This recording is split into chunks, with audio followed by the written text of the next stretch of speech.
बच्चों, आज मैं हिंदी पाठमाला पढ़ाने जा रही हूँ, तो आप लोग सभी हिंदी पाठमाला निकालिए, ठीक है। ओके बच्चों, आप लोग अभी निकालिए हिंदी पाठमाला का पेज नंबर 11 का ज़रा सा बाकी था, मैं उसको पढ़ा के आगे बढ़ूँगी। नंबर 2, नीचे दी गई पंक्तियों को पढ़िए और सही उत्तर चुनकर राइट लगाइए। धूप चांदनी के कपड़ों से ढका हुआ हम सबका तन है।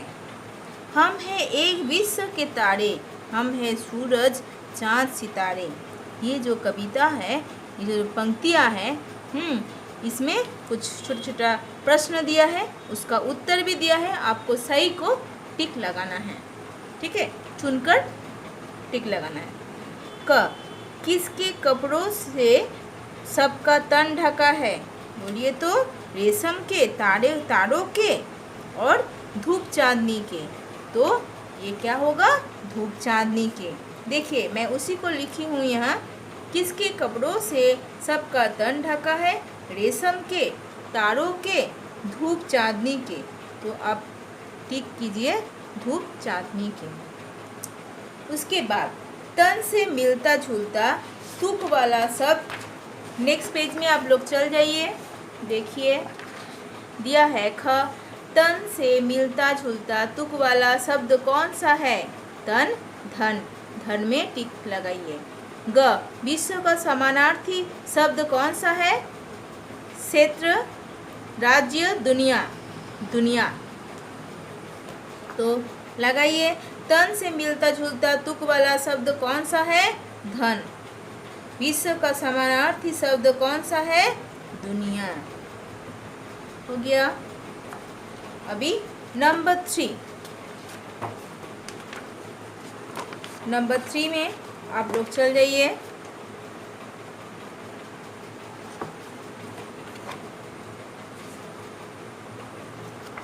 नंबर 3 जो आप लोग देख रहे हो, जो सब समान तुक वाले नहीं हैं उन पर राइट लगाइए। जो नहीं है, जो तुक वाला शब्द है, उसको कुछ नहीं करना है। जो नहीं है उसमें टिक लगाना है, ठीक है। समझना है, प्रश्न को समझिए। बालक, पालक, चालक। तो कौन सा नहीं, कौन सा अलग है? विशाल। तो बोला क्या, को प्रश्न क्या बोला? जो शब्द समान तुक वाले नहीं हैं, तो विशाल में आप टिक लगाइए। देखिए मैं कर रही हूँ, आप लोग इसको फॉलो कीजिए। मैं यहाँ बालक, पालक, चालक एक है, विशाल अलग है करके इसको मैं लगा रही हूँ। संग, विश्व, ढंग, रंग। संग का साथ दोनों जाता, ढंग जाता, रंग जाता, विश्व नहीं जाता। पवन, सागर, धवन, हवन। धवन, हवन ठीक है, राइट है। सागर इसके साथ नहीं जाता, तुक वाले शब्द नहीं हैं। तन, मन, नन्हे, धन। तो तन का साथ मन, धन जाएगा, नन्हे नहीं जाता। अभी आप लोग समझ गए होंगे। इसी का ऊपर ये पूरा आप लोगों को ये दोनों पढ़ना है। आप समझ गए होंगे। और आप लोग अपना जो कॉपी है, होमवर्क कॉपी, उसमें आप लोग ये सब को करिए, ठीक है। ये मूल्य परक प्रश्न, सोच समझ की बात, कुछ करने की बात, ये सब आप लोग कर सकते हो उसमें। आज मैं नया चैप्टर पढ़ाने जा रही हूँ, रानी चींटी, ठीक है। ये छोटा सा स्टोरी है जिसको मैं शुरुआत कर रही हूँ। ये पाठ के उद्देश्य है घमंड न करने की प्रेरणा देना, विनम्रता का गुण विकसित करना और बौद्धिकता, जो बुद्धि है, दिमाग है, उसका विकास करना। कि दिमाग लगा के काम करने से बहुत काम आसान होता है। उसी को बहुत चीज़ होता है, बुजुर्ग का दिमाग बहुत अच्छा रहता है, उसमें वो लोग काम करके निकल जाता है। तो मैं शुरुआत कर रही हूँ, आप लोग इसको मुझको फॉलो कीजिए, अच्छे से सुनिए। एक था जंगल, उसमें एक घमंडी इसका हाँ नंबर 2 का रानी चींटी, ठीक है, इसी का ऊपर है। बच्चों को नाटकीय ढंग से यह कहानी सुनाने जा रही हूँ मैं।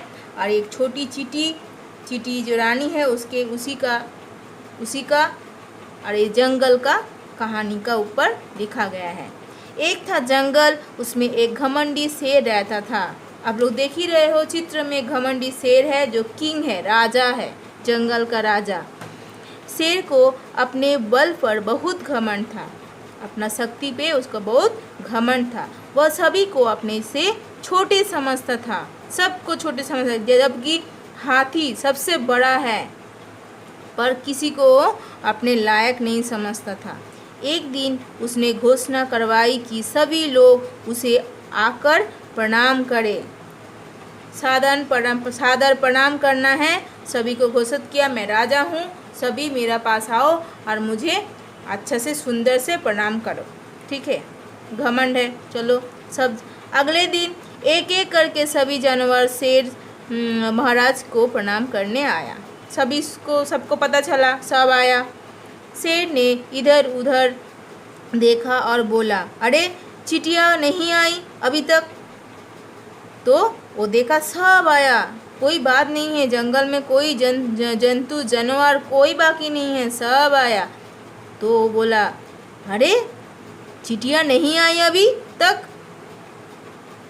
खरगोश अपनी आदत के अनुसार बोला, महाराज वे तो हमेशा देर से ही आती है। तो खरगोश चुगली कर रहा है, वो तो हमेशा देर ही आती है।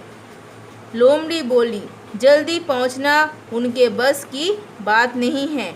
यह सुनकर सभी जानवर हंस पड़े। देखो बच्चों, वो चींटी बहुत छोटा है, उन लोगों का जैसा पैर भी नहीं है, बड़ा बड़ा पैर करके चल जाएगा। उन लोगों को छोटा छोटा पैर से नन्हा है, एकदम छोटा है और आने में बहुत लेट होगा। ये तो साधारण सी बात है। शेर लाल पीला हो गया। तब तक रानी चींटी अपनी सेना के साथ वहां आ गई। देख ही रहे हो कि रानी चींटी सब सेना के पास हाथ आ गया। शेर बोला, कभी तो समय से आया करो, हमेशा देर से ही आती हो। तो बेचारी क्या करेगी, इतना बड़ा पूरा सेना को लेके सबको आना लाइन से, रास्ता इतना दूर है, बेचारा छोटा छोटा पैर है, दिखने में भी छोटा है, तो उसको आने में तो देर ही होगा। तो सबका पीछे में ही वो आती रहती है हर हमेशा।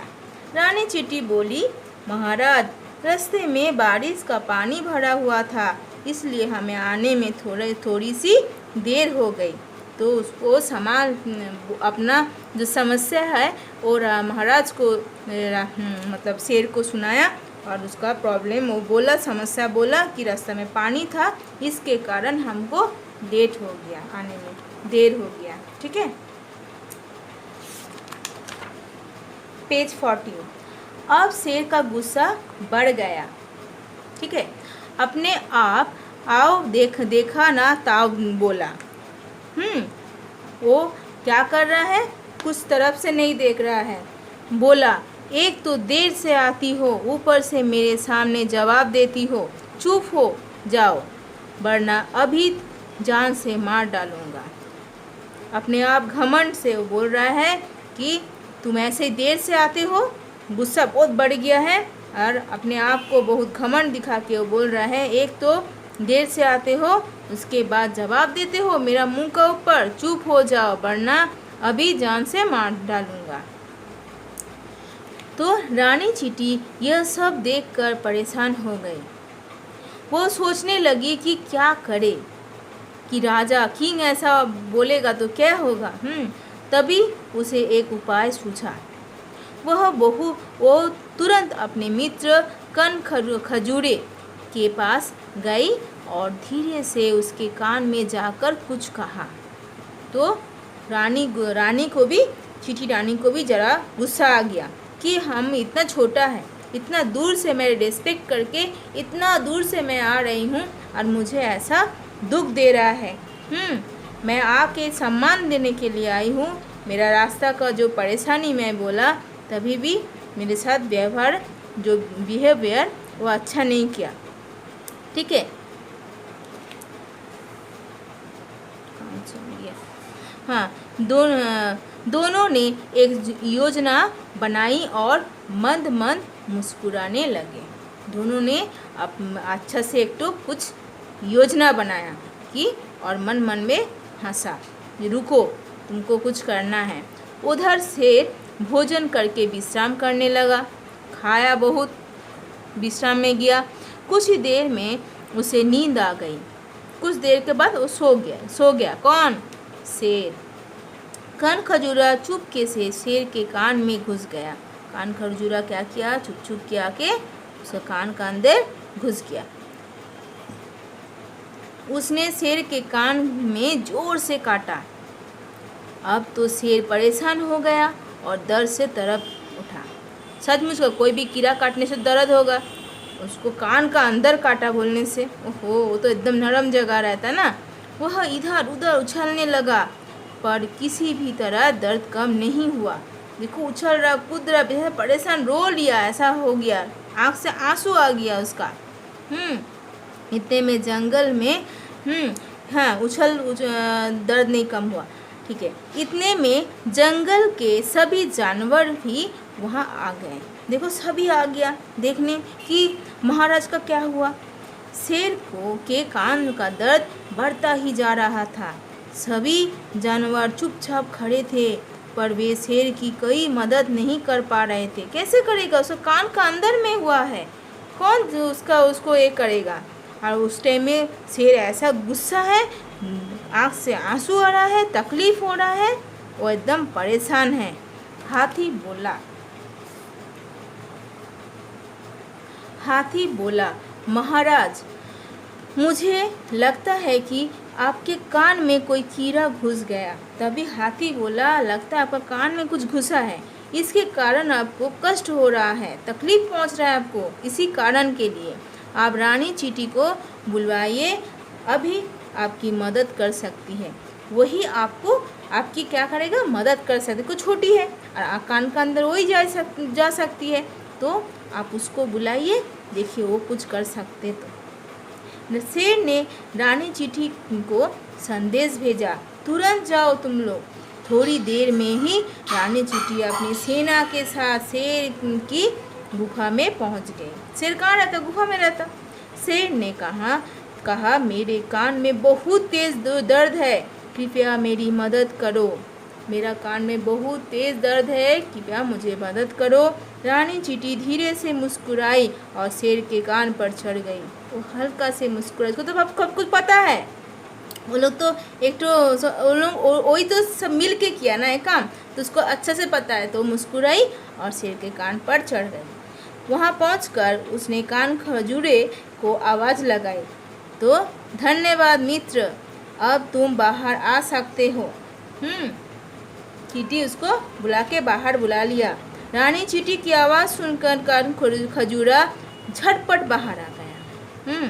उसके बाहर आते ही शेर को दर्द से छुटकारा मिल गया। शेर बोला, चींटी बहन, मुझे क्षमा कर दो।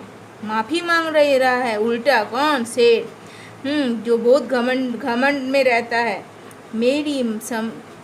मेरी समझ में आ गया है कि कभी किसी को छोटा नहीं समझना चाहिए।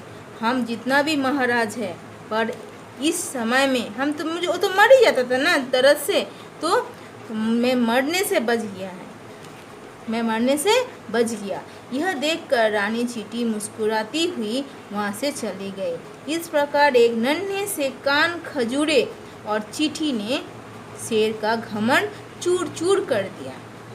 शेर समझा कि नन्ही है तो क्या हुआ, उसका सम्मान अलग है, छोटा है करके उसको इतना छोटा भी मत सोचो। तो बच्चों, ये कहानी जो छोटा सा जो दिया है, इसको आप लोग अच्छे से घर में पढ़िए। ओके।